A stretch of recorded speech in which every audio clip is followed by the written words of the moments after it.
Donc effectivement, je suis heureux de pouvoir vous parler des milliers de façons de faire parler la donnée. Et je vais principalement utiliser ce petit fil rouge qui a été décrit, comprendre le débat politique des élections sur Twitter.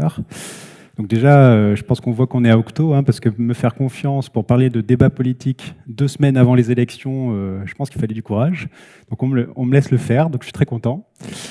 Mais hormis cette actualité, je vais me servir de ce fil rouge pour vous montrer que un data scientist, ça travaille quand même, il y a une certaine méthodologie, il y a une rigueur à faire parler la donnée.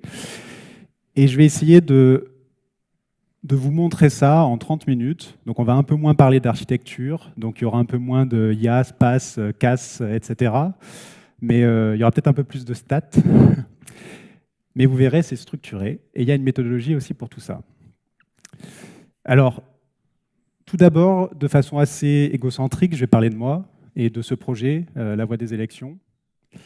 Mais assez rapidement, on va aller sur nous et on va essayer de le construire ensemble. Construire ensemble pour essayer de voir les premières difficultés, ou du moins la difficulté, je pense, principale qu'on rencontre notamment pour ce type de données, qui est de comment faire parler la donnée. Comment faire parler la donnée? Vous allez le voir, il y a quand même une méthodologie, il y a quand même une certaine rigueur à avoir. Mais malgré cette rigueur, on va l'appliquer à notre cas d'usage, parce qu'on va le construire ensemble. Et en l'appliquant, on va voir qu'il y a des milliers de façons de faire parler la donnée. Et donc, ce que j'espère, en 30 minutes à peu près, dans les 28 prochaines minutes, c'est d'être capable de vous montrer, de vous aider, notamment à comprendre comment lire des résultats, lire des analyses, lire des données. Et je vous aide à comprendre parce que selon moi, et je pense qu'on défend ça aussi à Octo, je pense que la meilleure façon de comprendre, c'est de savoir faire, voire de faire. Et donc, on va essayer de faire ça ensemble. Et donc, on va parler de la voie des élections, donc un peu de contexte. Donc d'abord, qui je suis pour vous parler de ces données, de ce projet. Après 5 ans à Octo Technologies, plutôt sur des sujets de traitement automatique du langage, après avoir fondé une entreprise pendant 3 ans sur la valorisation des données voix, donc qui sont un langage particulier, qui est le langage parlé.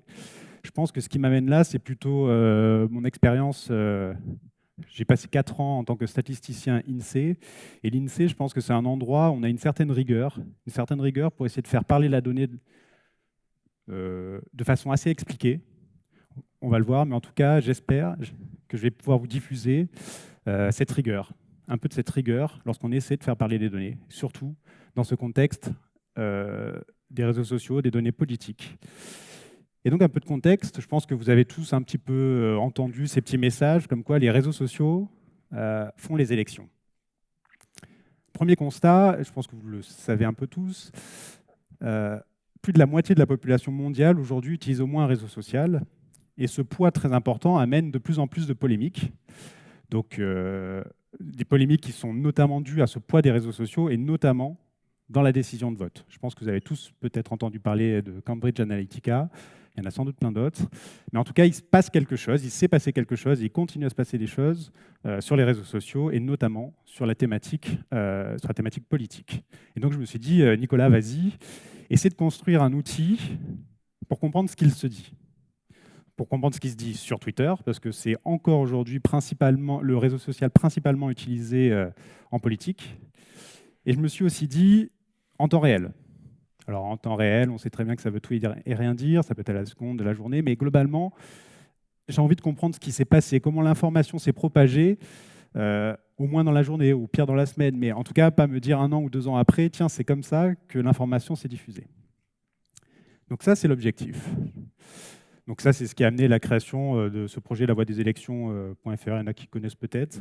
C'est assez récent, c'est l'avantage de Octo, on a des petits projets comme ça, on s'amuse. Donc c'est une page en temps réel, vous avez, donc ça c'est le vocabulaire de la veille, je pense que vous avez vu que ça parlait de Macron assassin malentendant, prothèse auditive pour ceux qui ont suivi l'actualité. Là en ce moment, il se passe un truc sur le Rothschild Gate. Si j'ai bien compris, bon, c'est des attaques sur Macron du coup, sur son passage à Rothschild. Mais bon, vous avez l'activité, donc du coup, l'activité sur Macron a un peu augmenté ces dernières heures. Bon, vous avez également les thématiques abordées. Bon, le climat qui n'est pas trop abordé, l'immigration qui est quand même de plus en plus, avec le petit creux pendant les débuts de l'invasion en Ukraine. Bref, vous avez plein de choses. Bon, après, des choses qui on enfonce des portes ouvertes, hein, qu'il y a certains candidats, notamment Yannick Jadot, qui parlent plus climat et écologie. Bah, voilà. Mais bref, si vous voulez vous amuser, il y a plein de choses à faire. Alors ça, j'avais mis au cas où je n'avais pas l'écran. Donc là, mon objectif, c'est qu'on construise ça ensemble. Donc on va essayer de revenir en arrière et essayer d'écrire cette histoire ensemble. Et essayons de comprendre ce que disent les candidats à l'élection sur Twitter. Donc construisons-le ensemble. Donc au départ, il y a un tweet. Un tweet, c'est très simple. Vous avez du contenu qui est diffusé par une personne, par un individu. Souvent, on dit un username. Donc ici, ça sera Nicolas Cavallo, donc c'est moi, à un instant T, donc le 29 mars à 16 h par exemple. Ce contenu a été diffusé. Une des particularités des réseaux sociaux, c'est qu'on a des interactions. Donc on sait que ce contenu a par exemple été retweeté 42 fois, a été liké 404 fois. Donc ça, c'est ce qu'on a. Un gros travail qui est intéressant, c'est sur ce contenu texte. On dit souvent qu'il est non structuré. On va essayer de capter un peu des informations. Ça parle, ça parle peut-être de climat, parce qu'il y a le réchauffement climatique. Ça parle de ces candidats. Donc ça, c'est une étape qui est importante, qui est d'être capable d'enrichir le contenu texte, de structurer la donnée qui est non structurée. Donc je me permets juste d'avoir une slide sur cette partie-là, qui est un sujet qui me passionne, mais donc du coup ça va aller assez vite. Donc pour enrichir, globalement, on parle souvent de traitement automatique du langage, ou en anglais NLP. Globalement, c'est très simple, vous avez un texte brut. Bonjour, je suis Nicolas, etc. Et souvent, on va essayer de transformer ça en un texte nettoyé. Et pour cela, on va appliquer ce qu'on appelle une fonction de nettoyage, une fonction de clean text. Et on a accès à plein d'outils pour ça. L'encoding, par exemple. L'encoding, c'est très simple, mais ça peut être utile sur du Twitter. Alors là, c'est un exemple où l'encoding, déjà, de gérer les accents. Souvent, il faut le faire, parce que si une personne écrit du vocabulaire avec des accents et la même chose avec sans accent, nous, on comprend que c'est à peu près le même mot, mais pour un ordinateur, ce n'est pas le cas. Et puis après, il peut y avoir des caractères spéciaux. La lématisation, ça peut être un peu plus poussé, mais ça peut être utile si on va mettre forme racine. Le suis va être transformé en être, fait en faire. Politique avec un S, ça va être transformé en politique, sans S. Donc là, on commence à comprendre qu'en fait, on réduit l'information, on réduit la dimension. Donc ça a des désavantages, mais ça a quand même beaucoup d'avantages. Vous avez peut-être entendu parler de stop words. L'idée, c'est les mots inutiles, on a tendance à les supprimer. Donc inutile, qui dit que c'est inutile? Ça, c'est un débat. Quelque chose qui est très ancien, que beaucoup vont dire, alors peut-être dans cette salle, il y en a qui adorent faire des regex, mais en vrai, ça reste utile. Ça reste utile. Là, j'ai donné juste un exemple. Par exemple, on peut transformer 2022 en juste un texte année, par exemple. Ça peut être utile parce que si c'est un tweet qui est envoyé en 2022 et qui parle de 2022, ça n'a pas la même valeur qu'un tweet qui a été envoyé en 2017, par exemple, et qui parlait de 2022. Donc le 2022, il n'a pas la même valeur. Et donc peut-être qu'on peut le remplacer par année future, par exemple, ou année plus 4, ou année plus 5, etc., pour dire que ce mot-là, c'est en fait, dans ce contexte, vous voulez parler de l'année dans 4 ou 5 ans. Et cette réduction de dimension, en fait, elle est utile pour une chose, c'est pour les modèles qu'on fait derrière. J'ai malheureusement pas le temps d'en parler, peut-être à la prochaine DocConf.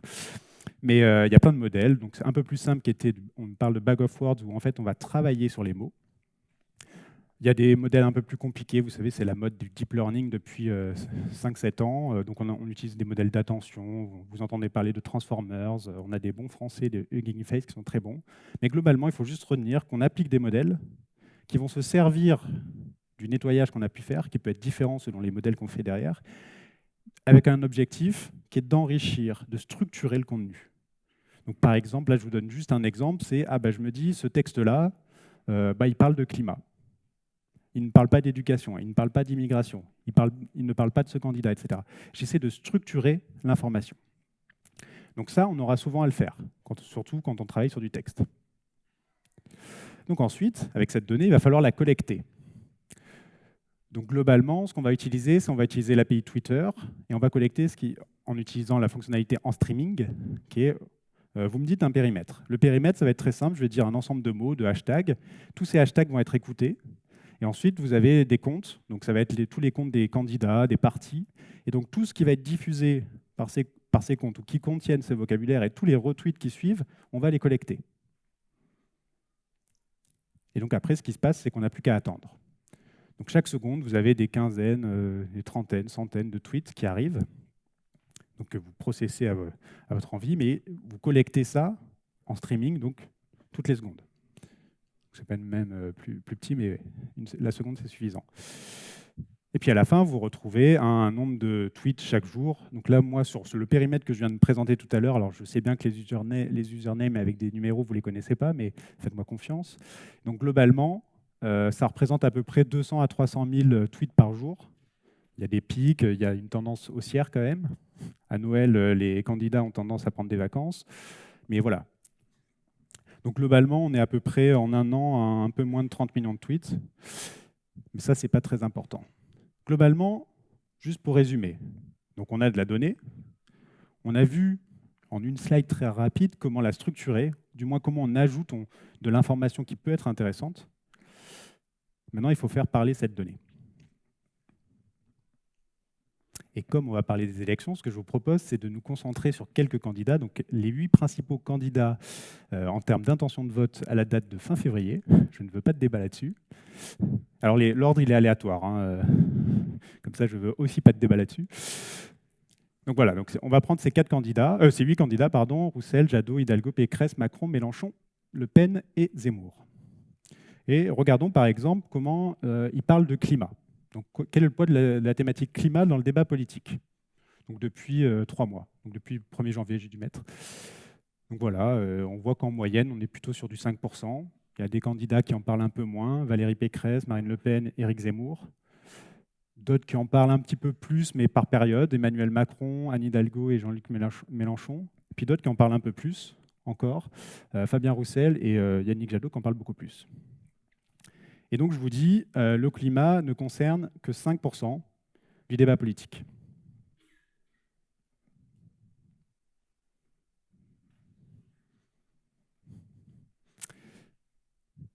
Donc bien évidemment non, vous ne devez pas faire confiance à ce chiffre que je viens de vous sortir sans aucune explication.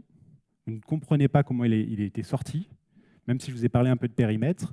Là, globalement, vous vous dites 5%. Si vous y croyez, c'est que vous me faites confiance. Alors, j'ai peut-être essayé d'aider. Je vous ai diffusé, je vous ai dit oh, je suis un expert, j'ai travaillé à l'INSEE, donc faites-moi confiance. Donc, bien évidemment, quand je lis des informations de l'INSEE que je trouve très intéressantes, des fois je fais confiance, mais des fois je m'intéresse à regarder la méthodologie parce que, et c'est ce qu'on va voir, selon la méthodologie qu'on choisit, le message peut être légèrement différent. Donc, il faut apprendre à retirer de l'information de la façon dont on va faire parler les données. Et donc, ça m'amène à ces questions qu'on se pose et à la petite méthodologie qu'il y a lorsqu'on cherche à faire parler de la donnée. Alors, c'est tout simple. Comme diraient certains, il faut juste se poser les bonnes questions. Qu'est-ce qu'on observe? Eh bien, souvent, on a tendance à dire qu'on va définir une population de référence qui va être composée d'un ensemble d'éléments. Je vous donne juste un exemple. Si mon objectif, c'était d'étudier le comportement des Français, souvent, on a tendance à dire un élément, ça sera une personne française, et la population de référence, ça sera les 67 millions d'éléments. Donc là, c'est à peu près facile à fixer. Donc le problème, et encore plus quand on est avec des sujets de réseaux sociaux, c'est qu'on ne travaille que sur un contenu observé, qui représente qu'un échantillon de la population de référence. Donc, si on veut des résultats représentatifs, il va falloir extrapoler. Et extrapoler, c'est très simple. Enfin, c'est très simple. C'est juste, on se dit, je vais, depuis mon contenu observé, appliquer une fonction d'extrapolation pour essayer d'être représentatif de ma population de référence, donc pour essayer de m'approcher de l'ensemble des éléments. Et puis, si on l'écrit mathématiquement, c'est juste à contenu observé, on applique fonction d'extrapolation, et ça devient population de référence. Globalement, souvent, la fonction d'extrapolation, ça consiste tout simplement à pondérer, donc à multiplier par un poids, les résultats qu'on observe donc sur ce contenu observé, qui est juste un échantillon de la population de référence, pour essayer d'être représentatif, notamment de cette population de référence. Donc souvent, dans des sondages, si je me retrouve à avoir... il y a 100 personnes qui sont des cadres parisiens qui ont répondu à mon formulaire, je sais qu'ils sont censés représenter dans ma population de référence, qui serait la population française, tant. Donc je vais multiplier le poids par temps, parce qu'ils sont censés représenter tant dans la population de référence. Et puis à côté, si on a notre caractéristique, donc c'est caractéristiques à définir, sur les sondages, c'est très rigoureux, mais ça va être assez simple, assez simple. Donc maintenant, appliquons cette méthodologie à notre contexte. Donc déjà, il va falloir commencer à réfléchir. Enfin, on a peut-être réfléchi un petit peu avant. Mais premier point qui arrive très très souvent, et je pense que vous l'avez tous eu en tête, vous avez tous dit, bon, ça va être n'importe quoi. L'idée, c'est, il va nous parler de l'activité politique française en n'observant que du contenu sur Twitter. Mais Twitter, ce n'est pas l'ensemble des Français, etc. Donc bien évidemment, ça va être complexe de construire la fonction d'extrapolation qui me permet de, à partir du contenu observé, d'expliquer l'ensemble de la population de référence qui pourrait être, donc, du coup, l'activité politique française, donc l'ensemble des Français. Donc souvent, on va déjà avoir un petit raisonnement sur essayer de simplifier cette population de référence. Peut-être je vais être honnête, je vais ne parler que de l'activité politique française sur Twitter. Donc là, ce qui va se passer, c'est que la fonction d'extrapolation sera un peu plus simple à construire. Mais encore une fois, même là, je ne suis pas Twitter, donc je n'ai pas collecté 1 milliard de tweets chaque jour. Donc je n'ai qu'un sous-échantillon. Si vous parlez de politique entre vous, je ne vais sans doute pas l'avoir collecté, donc je ne vais pas l'analyser. Donc même dans ce cadre-là, la fonction d'extrapolation peut être compliquée. Donc on peut encore simplifier si on a envie. Et là, par exemple, si je communique sur l'activité politique française sur Twitter des principaux candidats, là, ça va être plus simple, parce que je collecte, par rapport à mon périmètre, ce qu'ont diffusé les candidats, et toute l'activité qui est générée. Je suis assez serein. Peut-être que j'en perds un petit peu, mais donc du coup, ça va être plus simple. Donc ça, c'est le premier raisonnement un petit peu qu'on a en tête, qui est de, il va peut-être falloir, on ne va pas pouvoir tout expliquer. Donc il y a un travail sur la population de référence. Mais en fait, c'est le travail sur ce qui est un élément et la fonction d'extrapolation qui permet de définir la population de référence. Et pour comprendre un peu mieux ça, je vais vous donner 4 exemples qu'on va ensuite appliquer à notre contexte. Enfin, qu'on va appliquer à notre contexte. Le premier que j'ai appelé simple, c'est tout simple. On va juste collecter les tweets générés par les candidats, donc par les 8 candidats, et je vous propose en fonction d'extrapolation l'identité, c'est-à-dire que la spécificité, c'est que chaque tweet va avoir le même poids. Et donc la population de référence, ça serait un petit peu ce que je vais essayer d'expliquer, ça va être ce que disent les candidats sur Twitter. Globalement, je serai à peu près cohérent là-dessus. Mais ça va amener un premier problème, c'est qu'un tweet qui va être retweeté 10 fois aura du coup le même poids qu'un tweet qui aura été retweeté 10 000 fois. Donc peut-être qu'il serait intéressant de prendre en compte cette activité qui est générée par certains tweets, même entre les candidats, mais même au sein d'un même candidat. Donc c'est pour ça qu'on va parler de cette deuxième représentation que j'appelle retweet, qui est la représentation globalement la plus utilisée sur Twitter, si on prend en compte tous les tweets et les retweets. Donc globalement, et là je fais la fonction d'extrapolation est toujours l'identité, c'est une petite subtilité, mais globalement ça veut juste dire que si je fais un tweet et qu'il y a une dizaine de retweets, si on imagine une base classique, vous aurez une ligne, c'est le tweet, et puis vous aurez une dizaine de lignes qui seront tous les retweets. La spécificité, c'est que chaque tweet et retweet ont le même poids. Par contre, ma population de référence a tendance à un peu plus grossir. Je vais plutôt parler de l'activité politique sur Twitter qui est générée par les candidats, parce que je prends en compte tous ces retweets. Et donc ça m'amène à un nouveau problème, qui m'amène à une nouvelle représentation que j'ai appelée utilisateur.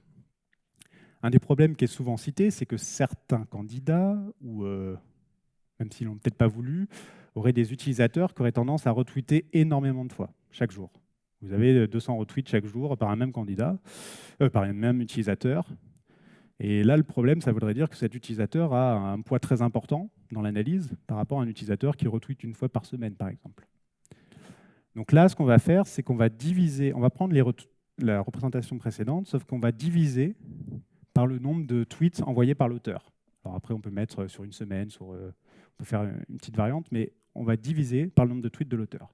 Donc là, la spécificité, c'est que chaque utilisateur a le même poids. Et là, on est plus sur la politique qui intéresse les utilisateurs Twitter. Et ça m'amène à ma dernière représentation, que je vais appeler intention.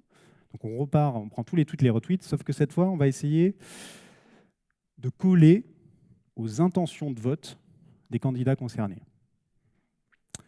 Alors, qu'est-ce qu'on va faire? En fait, on va essayer de faire en sorte que l'activité générée par les candidats, elle est à peu près elle est le même poids que le poids dans les intentions de vote. Dans les intentions de vote, on a accès à des agrégateurs de sondage. Donc, qui nous permettent de dire aujourd'hui Macron 27%, à un instant T, Le Pen à temps, etc. Donc, on va dire, bon, bah, je veux que l'activité générée sur Twitter soit le poids de ce candidat soit égal à ce poids qu'on mesure dans les intentions de vote à l'instant T.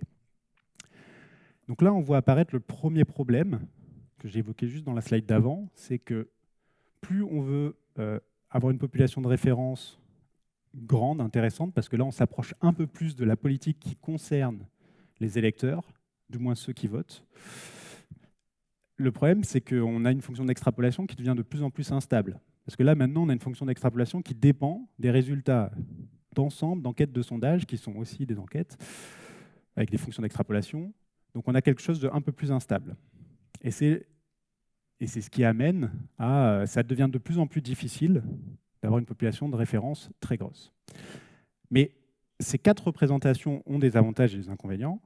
Et donc on va essayer de regarder, avec ces 4 représentations, ce qui se passe sur notre cas d'usage. Donc on va l'appliquer. On va appliquer ces différentes façons de faire parler la donnée. Donc on va regarder 3 thématiques. Climat, éducation et immigration. Si on regarde sur la représentation simple, donc ce que diffusent juste les tweets et les commentaires envoyés par les candidats, globalement le climat, c'est la principale thématique. C'est celui que je vous ai mis tout à l'heure, donc on est à peu près à 5%. L'éducation, 3,9% et l'immigration, 2,4%. Si maintenant on passe à la représentation retweet, là, la thématique principale, ça devient l'immigration. Donc le message que, si on analyse, c'est juste que par rapport à notre base de données, c'est qu'un tweet qui parle d'immigration est globalement beaucoup plus retweeté qu'un tweet qui parle de climat. Donc ça, c'est ce qu'on observe. La représentation retweet, c'est la représentation la plus utilisée sur Twitter. Donc plus il y a de l'activité, plus on va prendre en compte ce hashtag, cette tendance, etc. Si on prend en compte la représentation utilisateur, qui n'est pas si souvent utilisée, donc on va essayer de faire en sorte que chaque utilisateur... on peut essayer d'enlever les bots quand même, mais il y a des bots quand même dedans peut-être, mais on essaie d'avoir que chaque utilisateur ait le même poids. Là, globalement, déjà, on retombe, le sujet principal redevient le climat. Et la dernière représentation intention, on est sur des choses assez proches que utilisateur, et c'est de nouveau le climat qui a le poids principal. Donc déjà, on voit que avec 4 représentations qui ont été construites, je trouve, de façon assez rigoureuse, on a des messages sur le poids qui peuvent être totalement différents. Donc déjà, je pense que prendre en compte ce 5%, ce 3%, ce 3,2%, enfin, il me semble avoir vu dans des médias diffuser 3% du débat politique parle de climat, donc c'est cool, parce que j'ai un 3% moi, mais ici, mais bon, en fonction de la représentation, ça peut changer. Par contre, ce qui est intéressant souvent, c'est si vous avez eu la rigueur de fixer un peu le périmètre, par rapport à, on a pu un peu analyser tout à l'heure, mais sur une même thématique, par exemple climat, on va regarder comment se propagent les 4 représentations. Donc globalement, ce qui est intéressant de voir sur cette slide, à part qu'elle est jolie, ce qui est intéressant, c'est qu'à un instant T, le poids entre les différentes représentations peut être du simple au triple. Là, on a les 3 représentations, on a la représentation simple. Le poids à un instant T peut être assez différent. Par contre, parce qu'on a bien fixé les périmètres, globalement, quand ça augmente dans l'un, ça augmente dans l'autre. C'est-à-dire que ce qui est intéressant, ce n'est pas de regarder le 3%, le 4%, le 5%. Par contre, c'est que si sur un même périmètre, on passe de 3% à 7%, c'est qu'il se passe quelque chose. Donc souvent, vous, dans vos entreprises, si vous faites des analyses, après, vous allez regarder ce qui se passe. Mais ce qui est important, ce n'est pas le 3%, c'est les tendances. Donc ça, c'est ce qu'on peut observer, donc ce qui est assez intéressant d'observer. Je crois qu'on voyait mais on ne le voit pas très bien ici finalement, parce que j'avais essayé de me mettre à jour, mais je ne le mets plus trop à jour. C'est que utilisateur et intention, alors qu'ils étaient construits de façon assez différente, avaient à peu près les mêmes résultats. Donc voilà, je vais essayer de conclure assez rapidement. Je vous ai parlé de ce projet La Voix des élections, donc de collecter ces données de réseaux sociaux. Et d'ailleurs, j'utilise principalement un cloud français, j'utilise Scaleway. Donc je collecte ça. Et vous avez vu, j'ai essayé de vous amener sur une des premières problématiques qui est très importante avec ce type de données. je pense qu'entre données politiques, données réseaux sociaux, c'est un truc très important, qui est de comment faire parler la donnée. Et je pense que vous avez vu que ce n'était pas trivial. C'était pas trivial, qu'un data scientist, ça a quand même du boulot, que ça doit travailler, parce qu'on peut faire tout et n'importe quoi. Et en fait, il y a une rigueur, il y a une méthodologie. Donc, je vous ai montré un petit peu les bases de l'interprétation. On a parlé de population de référence, donc c'est ce qu'on veut essayer d'expliquer, cet ensemble d'éléments. Le problème, c'est qu'on est souvent confronté qu'à un seul contenu observé, qui est un échantillon de la population de référence. Et donc, il va falloir construire, avoir la rigueur de définir qu'est-ce qu'un élément dans notre analyse et quelle est la façon dont on extrapole l'information. Et tout ça, ça ne vous a donné qu'une seule façon de faire parler la donnée. Et comme on l'a vu, avec une seule façon de faire parler la donnée, on est capable de créer 1001 façons de raconter une histoire. Et donc, si comme ce matin ça a été fait, alors moi je vais juste le paraphraser, George Box, ce grand statisticien, ce qu'il faut retenir, c'est que toutes les façons de faire parler la donnée, globalement, sont fausses. Par contre, certaines sont utiles, et utiles parce que vous êtes capable d'en tirer un message. Vous êtes capable d'en tirer un message parce que vous avez travaillé à décrire la méthodologie appliquée. Décrire pour vous, mais aussi pour les autres qui vont vous lire. Et ça, c'est important pour rendre compréhensibles les résultats.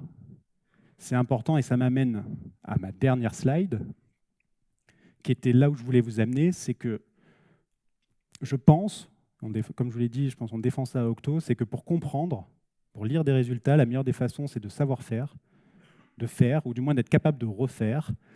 Et donc j'espère au moins vous avoir aidé à ça. Et en tout cas, vous posez les questions et ne faites plus confiance à un chiffre qui sort de nulle part, sinon c'est de la confiance. Donc, je pense que ça sera peut-être utile dans les périodes qui arrivent. Et donc, c'est vraiment sur ça que je veux insister. Donc, il faut être capable de comprendre la méthodologie, donc insister sur la méthodologie que vous décrivez pour faire parler la donnée. Et je vais conclure en disant, faites attention aussi, parce que les politiciens sont habitués de ces méthodes. Ne vous arrêtez pas à la forme du discours et à la forme de la présentation pour juger de la qualité du message que j'ai essayé de diffuser. Et j'espère vous avoir éclairé et je vous remercie.